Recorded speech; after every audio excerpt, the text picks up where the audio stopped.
And so at the Jewish Pro-Life Foundation, we are doing that. We are turning the focus onto the Jewish community primarily and providing much needed pro-life education and providing Jewish-friendly pregnancy care and adoption referrals. And also, we have a lovely healing program called Tikvat Rachel for Jewish women and men who suffer after abortion.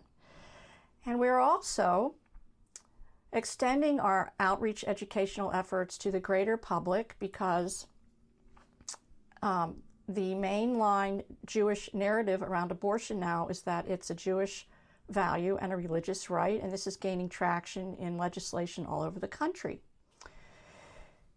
Which brings me to our guest, Ayala, who I found out about at the March for Life in Washington, D.C. in January 2023. And looking through all of the photos of the event, I saw this lovely woman's photo with her L'chaim poster that she made with a little baby in the womb. And I was just intrigued and so excited, and so I reached out to her, and Baruch Hashem, we've connected. Now, I want to just give a short biography of this lovely lady. And this is taken from an interview that was published in the Federalist in, October 2022. And she describes herself as, let me see here, Ayala, 19, goes by her Hebrew name in advocating for women and the unborn on her Twitter, Instagram, and TikTok. She also serves as a state captain for Students for Life and is part of the liberal pro-life organization Progressive Anti-Abortion Uprising. She was not always an anti-abortion activist, but this changed when she was raped at age 11. So, I'm so honored and pleased that she agreed to come on today. And please, dear, introduce yourself in greater detail and share with us about your journey, and then we'll open it up for discussion and questions afterward. And I'm going to pass to Miss Ayala. Shalom and hi everyone. I am so excited to be here today. I am so excited that Cecily found me on my pro-life stuff.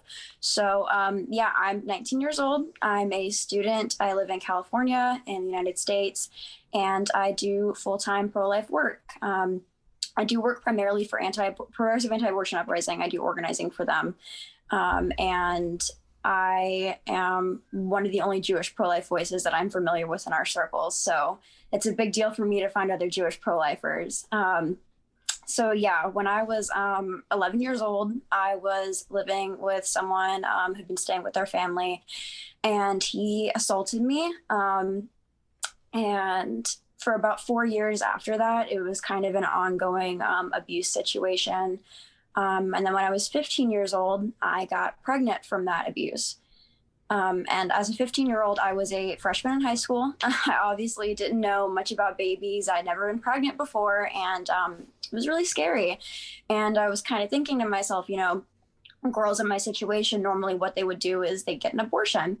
And I was thinking about that, and then I started looking around, noticing pregnancy resources in my area, noticing women with their children, and I started to realize that, you know, motherhood is kind of terrifying, but it is doable, it's possible, as long as you have a support system.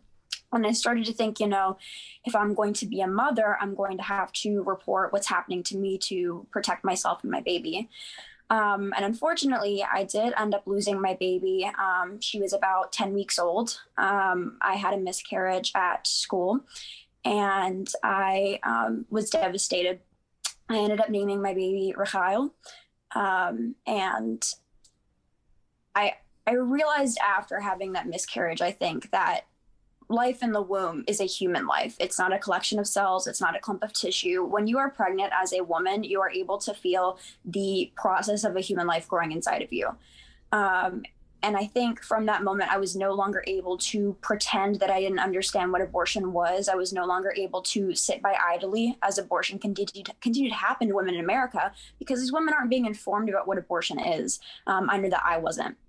So I started looking into pro-life things, and I started realize that I needed to report my abuse.